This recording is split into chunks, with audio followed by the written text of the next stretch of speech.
स्वागत है आप सबका फिर से आपके अपने यूट्यूब चैनल सीवी क्लासेस में। जैसा कि इससे पहले वाली वीडियो में हम लोगों ने भारतीय राष्ट्रीय कांग्रेस को काफ़ी अच्छे से पढ़ा और मैंने बताया था कि इसके अगले वीडियो में हम लोग भारतीय राष्ट्रीय कांग्रेस के सभी अधिवेशनों के बारे में पढ़ेंगे। हमारा टॉपिक है भारतीय राष्ट्रीय कांग्रेस के सभी अधिवेशन, उनके स्थान, वर्ष, उनके अध्यक्ष कौन थे और उन अधिवेशनों में कौन सी महत्वपूर्ण घटनाएं हुई, उन सबको हम एक एक करके जानेंगे।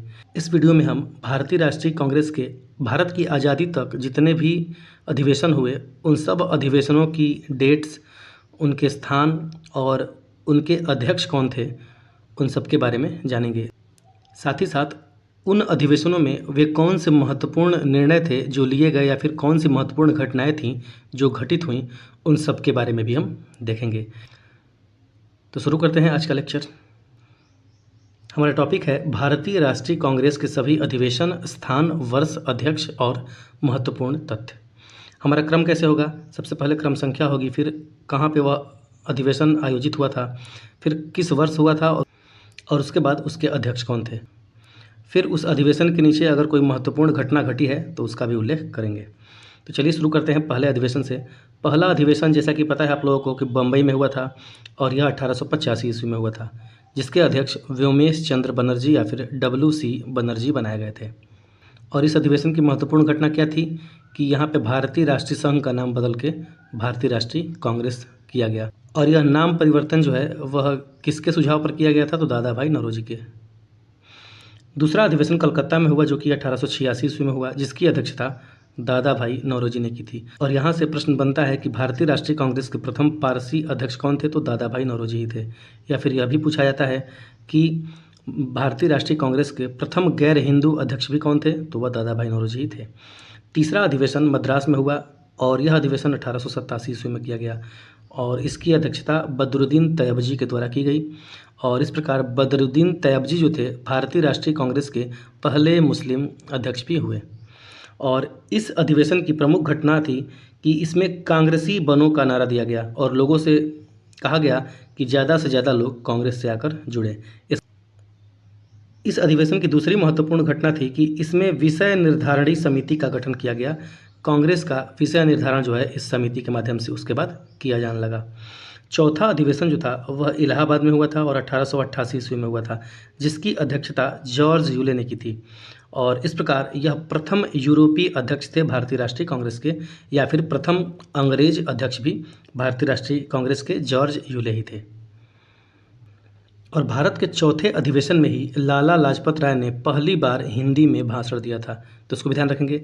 इसको इससे कनेक्ट कर सकते हैं कि प्रथम यूरोपीय या फिर अंग्रेज अध्यक्ष जब बने उसी समय लाला लाजपत राय ने हिंदी में अपना भाषण दिया था। पांचवा अधिवेशन जो था वह बम्बई में हुआ और यह 1889 ईस्वी में हुआ, जिसकी अध्यक्षता विलियम बेडरवर ने की थी। और इस प्रकार यह द्वितीय यूरोपीय जो थे वह राष्ट्रीय कांग्रेस के अध्यक्ष बने। बात करें कांग्रेस के पांचवें अधिवेशन की तो इसकी महत्वपूर्ण घटनाएं कुछ इस प्रकार थीं। इसी अधिवेशन में 21 वर्षीय मताधिकार का प्रस्ताव पारित किया गया। दूसरी इस अधिवेशन की घटना थी कि लंदन में ब्रिटिश इंडिया कमेटी के गठन का प्रस्ताव पारित किया गया। इसके बारे में हम लोगों ने कांग्रेस वाले चैप्टर में पढ़ा भी है कि किस प्रकार से भारतीयों की आवाज़ लंदन के प्रतिनिधियों तक पहुंचाने के लिए इस समिति का गठन किया गया था। और इसने एक पत्रिका भी निकाला था जिसका नाम था इंडिया, और यह साप्ताहिक पत्रिका था। इसको भी ध्यान रखेंगे। और कांग्रेस का पांचवा अधिवेशन ही था जिसमें पहली बार महिलाओं ने हिस्सा लिया था। और कुल कितनी महिलाओं ने हिस्सा लिया? 10 महिलाओं ने हिस्सा लिया था। इसको भी ध्यान रखेंगे, नंबर भी पूछा जाता है। छठा अधिवेशन जो कांग्रेस का हुआ वह कलकत्ता में हुआ जो कि 1890 ईस्वी में हुआ और इसकी अध्यक्षता फिरोज शाह मेहता के द्वारा की गई। और इसी अधिवेशन में पहली बार महिलाओं ने मंच से संबोधन दिया। देखिए पांचवें में क्या किया, महिलाओं ने हिस्सा लिया और उसके अगले ही अधिवेशन छठे अधिवेशन में पहली बार महिला ने मंच से संबोधन दिया। और यह संबोधन धन्यवाद भाषण था जिसको कि कादम्बिनी गांगुली ने दिया था। और कादम्बिनी गांगुली से एक प्रश्न पूछा जाता है कि भारत की प्रथम महिला स्नातक कौन थी? तो वो थी कादम्बिनी गांगुली। और अगर पूछ लिया जाए कि यह किस विश्वविद्यालय से स्नातक की डिग्री ली थी तो कलकत्ता विश्वविद्यालय से। यह भी इंपॉर्टेंट है, इसको भी ध्यान रखेंगे। कांग्रेस का सातवां अधिवेशन नागपुर में 1891 ईस्वी में हुआ और इसकी अध्यक्षता P आनंद चारुल ने की थी। कांग्रेस का आठवां अधिवेशन इलाहाबाद में 1892 ईस्वी में हुआ जिसकी अध्यक्षता व्योमेश चंद्र बनर्जी के द्वारा की गई। और यहाँ से एक अच्छा प्रश्न बनता है कि एग्ज़ाम में पूछेगा आपसे कि वह कौन सा अधिवेशन था जिसका आयोजन लंदन में होने वाला था। तो वह 8वां अधिवेशन ही था जो कि 1892 ईस्वी में किया जाना था और इसका आयोजन दादा भाई नौरोजी के कहने के मुताबिक लंदन में आयोजित किया जाना था, लेकिन वहाँ पे चुनाव होने के कारण इसका आयोजन इलाहाबाद में किया गया। तो यह भी पूछा जा सकता है, तो इस वजह से यह प्रश्न इम्पोर्टेंट हो जाता है। तो इस चीज़ को ध्यान रखेंगे कि इसका आयोजन लंदन में होने वाला था। 9वां अधिवेशन लाहौर में हुआ जो कि 1893 ईस्वी में हुआ और इसकी अध्यक्षता दादा भाई नौरोजी ने की थी। कुल दादा भाई नौरोजी ने 3 कांग्रेस के अधिवेशनों की अध्यक्षता की थी, इसको भी ध्यान रखेंगे, यह भी पूछा जाता है। इसके साथ जवाहरलाल नेहरू ने भी कुल 3 बार कांग्रेस की अध्यक्षता की थी। 10वां अधिवेशन मद्रास में 1894 ईस्वी में हुआ और इसकी अध्यक्षता अल्फ्रेड वेब ने की थी। तो पूछा जाए कि तृतीय यूरोपीय अध्यक्ष कौन थे कांग्रेस के, तो वो अल्फ्रेड वेब ही थे। 11वां अधिवेशन पूना में 1895 ईस्वी में हुआ और इसकी अध्यक्षता सुरेंद्र नाथ बनर्जी के द्वारा की गई। 12वां अधिवेशन जो था वह कलकत्ता में हुआ और यह अधिवेशन 1896 ईस्वी में हुआ जिसकी अध्यक्षता रहीमतुल्लाह एम सयानी ने की थी। और यहाँ से एक प्रश्न बनता है कि कांग्रेस के द्वितीय मुस्लिम अध्यक्ष कौन थे, तो वो थे रहीमतुल्लाह एम सयानी। जहाँ पे विशेष घटनाओं का उल्लेख नहीं किया गया है, तो ऐसा नहीं है कि वे घटनाएं या फिर वे अधिवेशन इम्पॉर्टेंट नहीं है।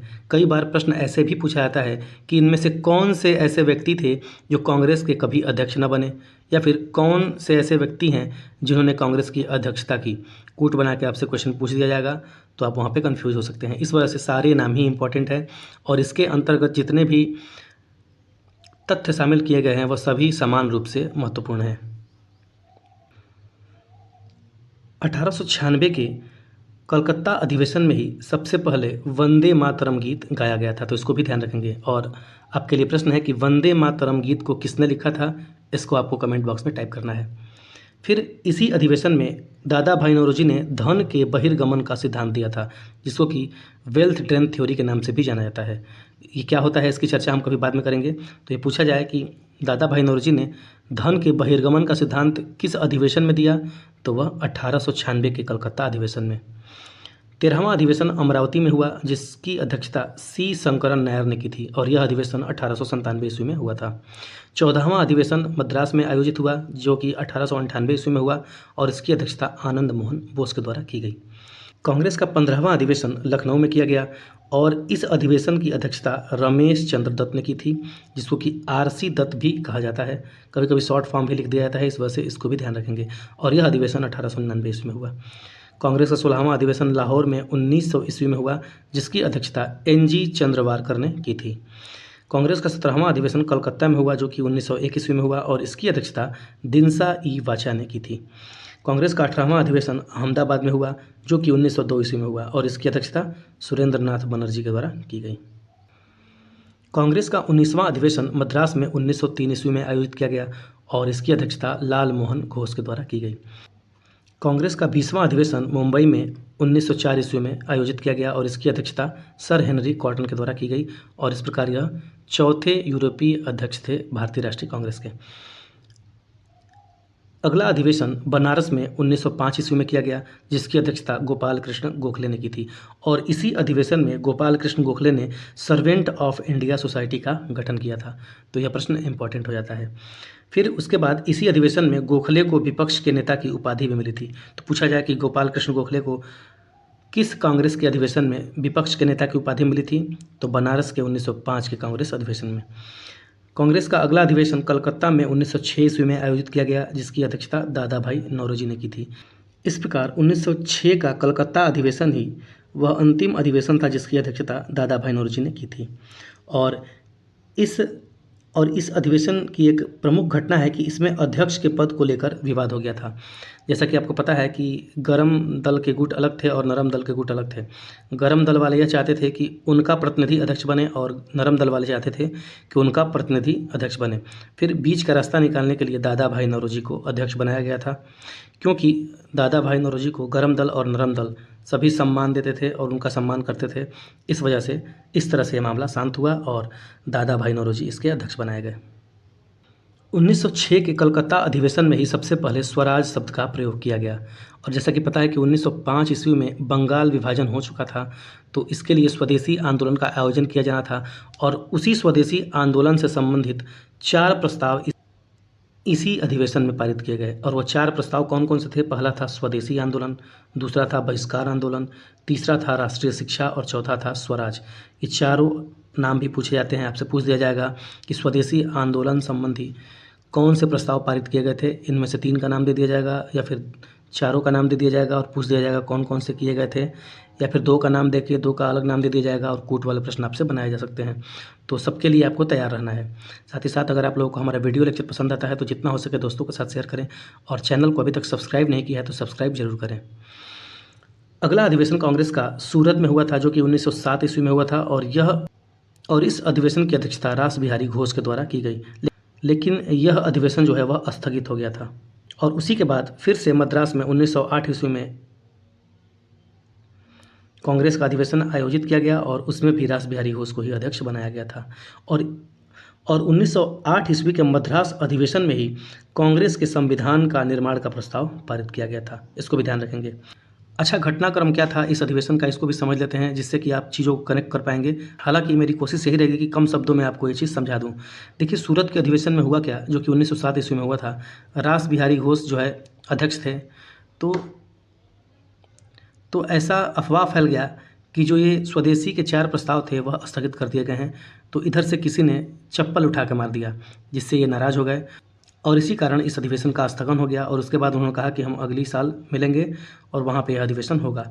और जिन्होंने चप्पल फेंका था वो थे गरम दल के नेता। इसीलिए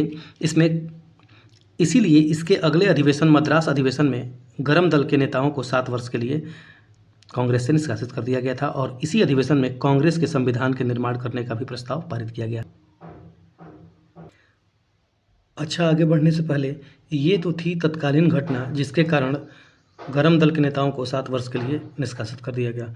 लेकिन मेन जो रीज़न था वह था वैचारिक मतभेद, जहां नरम दल के नेता चाहते थे कि अनुनय विनय के द्वारा अपना काम किया जाए, वहीं गरम दल के नेताओं का यह मानना था कि हमें आक्रामक और सक्रिय तरीका अपनाना पड़ेगा। इसके साथ साथ इसके अलावा जो स्वदेशी आंदोलन के विस्तार की बात थी, उस पर भी गरमपंथी और चरमपंथी नेताओं में मतभेद था। नरमपंथी के नेता चाहते थे कि यह आंदोलन सिर्फ बंगाल के आसपास ही फैले, लेकिन गरमपंथी के नेता चाहते थे कि यह आंदोलन पूरे अखिल भारतीय स्तर पर हो। तो ये सब वैचारिक मतभेद भी थे, जिसके कारण कांग्रेस के नरम दल और गरम दल के नेताओं के बीच में विभाजन अवश्य संभावी हो गया। और यह जूता फेंकने वाली जो घटना हुई उसने इसके तात्कालिक कारण के रूप में कार्य किया। तो ये था कुल घटनाक्रम, जिसको मैंने कम शब्दों में आपको समझाने की कोशिश की है। आगे बढ़ते हैं। कांग्रेस का अगला अधिवेशन लाहौर में 1909 ईस्वी में हुआ, जिसकी अध्यक्षता मदन मोहन मालवीय के द्वारा की गई। कांग्रेस का 25वां अधिवेशन इलाहाबाद में 1910 ईस्वी में हुआ, जिसकी अध्यक्षता सर विलियम वेडरवर्न ने की थी। फिर 26वां अधिवेशन कांग्रेस का कलकत्ता में 1911 ईस्वी में हुआ, जिसकी अध्यक्षता विशन नारायण धर के द्वारा की गई। और कांग्रेस के कलकत्ता अधिवेशन 1911 ईस्वी में ही पहली बार जनगण मन गाया गया था। और कब गाया गया था, यह भी डेट इंपॉर्टेंट है। तो 27 दिसंबर 1911 ईस्वी को सबसे पहले जनगण मन गाया गया था।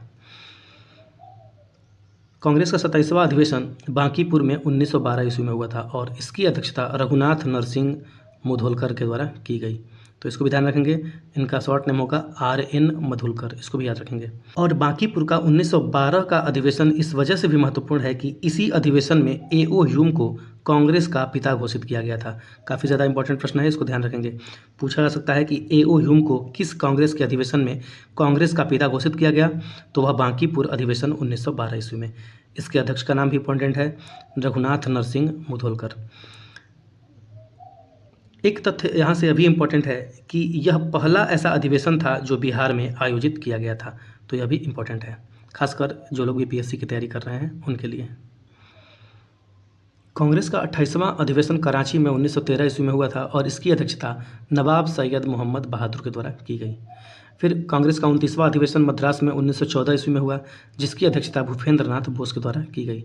कांग्रेस का 30वां अधिवेशन बम्बई में 1915 ईस्वी में हुआ, जिसकी अध्यक्षता सत्येंद्र प्रसन्ना सिन्हा के द्वारा की गई। कांग्रेस का 31वां अधिवेशन लखनऊ में हुआ, जो कि 1916 ईस्वी में हुआ, और इसकी अध्यक्षता अंबिका चरण मजूमदार ने की थी। और इसी अधिवेशन में नरम दल और गरम दल के बीच समझौता हुआ था। तो पूछा जाए कि नरम दल और गरम दल के बीच समझौता कब हुआ, तो लखनऊ अधिवेशन 1916 ईस्वी में। इसी वजह से इनके अध्यक्ष का नाम भी महत्वपूर्ण हो जाता है।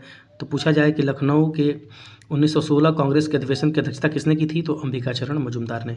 और इसके साथ साथ 1916 के लखनऊ अधिवेशन में ही कांग्रेस और मुस्लिम लीग के बीच भी समझौता हुआ था, इसलिए यह भी इम्पोर्टेंट है। और कभी कभी यह भी पूछा जाता है कि कांग्रेस के नरम दल और गरम दल के बीच जो समझौता था उसमें मुख्य भूमिका किसने निभाई थी समझौता कराने में, तो एनी बेसेंट और बाल गंगाधर तिलक ने।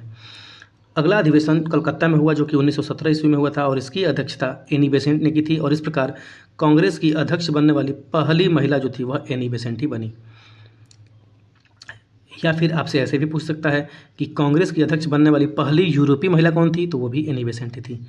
और इसी अधिवेशन में पहली बार तिरंगा झंडा को फहराया गया था। तो इसको भी ध्यान रखेंगे कि पहली बार तिरंगा झंडा कब फहराया गया, तो कांग्रेस के कलकत्ता अधिवेशन 1917 में। कांग्रेस का 33वां अधिवेशन दिल्ली में 1918 ईस्वी में आयोजित हुआ और इसकी अध्यक्षता मदन मोहन मालवीय ने की थी। मदन मोहन मालवीय ने कुल 2 बार कांग्रेस की अध्यक्षता की, इसको भी ध्यान रखेंगे। और इसी वर्ष एक विशेष अधिवेशन का भी आयोजन हुआ जो कि बम्बई में किया गया और जिसकी अध्यक्षता सैयद हसन इमाम के द्वारा की गई, तो यह भी इम्पोर्टेंट है। कांग्रेस का 34वां अधिवेशन अमृतसर में 1919 ईस्वी में हुआ और जिसकी अध्यक्षता मोतीलाल नेहरू के द्वारा की गई थी। कांग्रेस का अगला अधिवेशन नागपुर में 1920 ईस्वी में हुआ जिसकी अध्यक्षता सी विजय राघवाचार्य ने की थी। और कांग्रेस के नागपुर अधिवेशन 1920 ईस्वी में ही, क्योंकि 1920 ईस्वी में असहयोग आंदोलन शुरू हो गया था, तो इस समय इसी अधिवेशन में असहयोग आंदोलन के कार्यक्रम का प्रस्ताव भी पारित किया गया था। और इसी के साथ साथ नागपुर अधिवेशन 1920 ईस्वी में ही देशी रियासतों के प्रति नीति की घोषणा का प्रस्ताव भी पारित हुआ था। तो यह अधिवेशन भी काफ़ी ज़्यादा इम्पोर्टेंट है।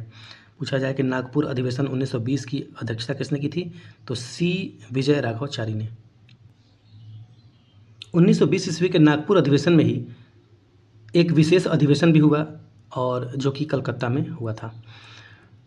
अगला अधिवेशन अहमदाबाद में हुआ जो कि 1921 ईस्वी में हुआ और इसकी अध्यक्षता हकीम अजमल खान ने की थी। हालांकि इस अधिवेशन के अध्यक्ष जो है वह CR दास जो है वो बनाए गए थे, किंतु वह उस समय जेल में थे, इस वजह से उन्होंने अपना कार्यभार जो है वह हकीम अजमल खान को दिया था। और इसी अधिवेशन में सरोजनी नायडू ने चित्तरंजन दास का अध्यक्षीय भाषण भी दिया था क्योंकि वह जेल में थे, तो इसको भी ध्यान रखेंगे। यहाँ से एक प्रश्न बनाया जाता है काफ़ी यूनिक सा कि वह कौन से व्यक्ति थे जो कि कांग्रेस के अध्यक्ष बनते टाइम जेल में थे, तो वह थे CR दास। अगला अधिवेशन कांग्रेस का गया में किया गया जो कि 1922 ईस्वी में की गई और इसकी अध्यक्षता देशबंधु चित्तरंजन दास ने ही की थी क्योंकि वो उस समय जेल में थे। तो उसके बाद जब वापस आए तो उनको फिर से अध्यक्ष बनाया गया और गया के 1922 अधिवेशन में ही चित्तरंजन दास ने स्वराज पार्टी के गठन की घोषणा की और उसके अगले वर्ष ही 1923 ईस्वी में स्वराज पार्टी की स्थापना भी कर दी। 1923 के विशेष अधिवेशन की अध्यक्षता मौलाना अबुल कलाम आज़ाद ने की थी जो कि दिल्ली में आयोजित किया गया था और इसी अधिवेशन में कांग्रेस नेताओं को चुनाव लड़ने की इजाज़त दी गई। कहने का मतलब क्या है, जैसा कि देशबंधु चित्तरंजन दास ने क्यों पार्टी से इस्तीफा देकर स्वराज पार्टी का गठन किया था, क्योंकि 1919 का जो अधिनियम आया था उसके माध्यम से केंद्र और राज्य स्तर पर विधानसभाओं में लोग चुन के जाने थे। तो कांग्रेस यह चाहती थी कि हम उसमें हिस्सा नहीं लेंगे, लेकिन चित्तरंजन दास यह चाहते थे कि हम उसमें हिस्सा लेंगे और अंग्रेज़ों को कार्य नहीं करने देंगे वहाँ पे पहुँच के। तो इसी विवाद के कारण चित्तरंजन दास कांग्रेस से अलग हो गए और एक अलग पार्टी का निर्माण किया और काफ़ी अच्छा प्रदर्शन रहा उनका चुनाव में। फिर उसके बाद गांधी जी ने कांग्रेस के नेताओं को भी व्यक्तिगत रूप से चुनाव लड़ने की इजाज़त दे दी। कब दी थी, तो कांग्रेस के विशेष अधिवेशन 1923 ईस्वी में जो कि दिल्ली में आयोजित किया गया था और उसके अध्यक्ष कौन थे, मौलाना अबुल कलाम आज़ाद। और यहाँ से भी एक प्रश्न बनता है कि सबसे युवा अध्यक्ष कौन थे कांग्रेस के, तो मौलाना अबुल कलाम आज़ाद। फिर विशेष अधिवेशन के बाद 1923 ईस्वी का वार्षिक अधिवेशन भी हुआ और इस अधिवेशन में ही स्वराज पार्टी का कांग्रेस में विलय हो गया। अगला अधिवेशन बेलगांव में 1924 ईस्वी में हुआ जिसकी अध्यक्षता महात्मा गांधी ने की थी और यह एकमात्र अधिवेशन था जिसकी अध्यक्षता महात्मा गांधी के द्वारा की गई। और इसी अधिवेशन में महात्मा गांधी और चित्तरंजन दास के बीच समझौता हुआ क्योंकि चित्तरंजन दास ने अपनी अलग पार्टी बना ली थी और गांधी जी ने अपनी अलग पार्टी बना ली थी, तो दोनों के बीच समझौता हो गया और दोनों में वैचारिक मतभेद जो है वह दूर हो गया। कांग्रेस का 40वां अधिवेशन कानपुर में 1925 ईस्वी में आयोजित किया गया और इसकी अध्यक्षता सरोजनी नायडू ने की थी। यहाँ से प्रश्न बनाया जाता है कि प्रथम भारतीय महिला जो कांग्रेस की अध्यक्ष बनी वह कौन थी, तो सरोजनी नायडू। और इसी अधिवेशन में हिंदी को राष्ट्रभाषा बनाने का प्रस्ताव पारित किया गया। यहाँ पे प्रस्ताव होगा। उसके बाद 41वां जो कांग्रेस का अधिवेशन था वह गुवाहाटी में हुआ था, जो कि 1926 ईस्वी में हुआ और इसकी अध्यक्षता श्रीनिवास आयंगर ने की थी। कांग्रेस का 42वां अधिवेशन 1927 ईस्वी में हुआ, जिसकी अध्यक्षता M.A. अंसारी के द्वारा की गई। तो ये सारे नाम महत्वपूर्ण हैं, ध्यान रखेंगे। कांग्रेस के मद्रास अधिवेशन 1927 ईस्वी में ही कांग्रेस के नेताओं को खादी पहनना अनिवार्य कर दिया गया। तो यह भी इम्पोर्टेंट है, यहाँ से भी प्रश्न बनते हैं। कांग्रेस का 43वां अधिवेशन कलकत्ता में हुआ, जिसकी अध्यक्षता मोतीलाल नेहरू ने की थी और यह अधिवेशन 1928 ईस्वी में हुआ था, डेट छूट गया है। और इसी अधिवेशन में मोतीलाल नेहरू ने नेहरू रिपोर्ट पेश की थी। किसके विरुद्ध की थी? तो साइमन कमीशन के विरुद्ध। साइमन कमीशन में हम इसको डिटेल पूर्वक पढ़ेंगे। कांग्रेस का अगला अधिवेशन लाहौर में 1929 ईस्वी में हुआ था, जिसकी अध्यक्षता पंडित जवाहरलाल नेहरू ने की थी और इसी अधिवेशन में कांग्रेस ने पूर्ण स्वराज का प्रस्ताव पारित किया। साथ ही साथ इसी अधिवेशन में सविनय अवज्ञा आंदोलन और दांडी यात्रा का प्रस्ताव भी पारित किया गया, क्योंकि 1929 के अगले वर्ष 1930 ईस्वी में सविनय अवज्ञा आंदोलन प्रारंभ हो जाएगा। अगला अधिवेशन कराची में 1931 ईस्वी में हुआ, जिसकी अध्यक्षता वल्लभ भाई पटेल ने की थी और कराची के 1931 अधिवेशन में ही मूल अधिकारों का प्रस्ताव पारित किया गया था। तो यह भी इम्पोर्टेंट है, पूछा जाएगा कि कांग्रेस द्वारा मूल अधिकारों का प्रस्ताव किस अधिवेशन में पारित किया गया? तो कराची के 1931 अधिवेशन में और उसकी अध्यक्षता किसने की थी? तो वल्लभ भाई पटेल ने। कांग्रेस का अगला अधिवेशन दिल्ली में 1932 ईस्वी में हुआ था और इसके जो अध्यक्ष थे वह थे R.D. अमृतलाल। कांग्रेस का अगला अधिवेशन कलकत्ता में हुआ, जिसकी अध्यक्षता 1933 ईस्वी में नलिनी सेन गुप्ता के द्वारा की गई। उसके बाद कांग्रेस का जो 1934 का अधिवेशन हुआ वह बम्बई में हुआ और इसकी अध्यक्षता डॉक्टर राजेंद्र प्रसाद के द्वारा की गई। यहाँ पे एक इम्पॉर्टेंट नोट है कि 1935 ईस्वी में कोई भी कांग्रेस का अधिवेशन नहीं हुआ था, इसलिए यह डेट इम्पॉर्टेंट हो जाती है। इसलिए आपसे डायरेक्ट पूछा जाएगा कि वह कौन सा वर्ष था जिसमें कांग्रेस का अधिवेशन नहीं हुआ था? तो वह था 1935 का वर्ष। कांग्रेस का अगला अधिवेशन लखनऊ में 1936 ईस्वी में हुआ, जिसकी अध्यक्षता पंडित जवाहरलाल नेहरू के द्वारा की गई और इसी में कांग्रेस का लक्ष्य समाजवाद घोषित किया गया। यह भी इम्पोर्टेंट है कि किस अधिवेशन में कांग्रेस का लक्ष्य समाजवाद घोषित किया गया था?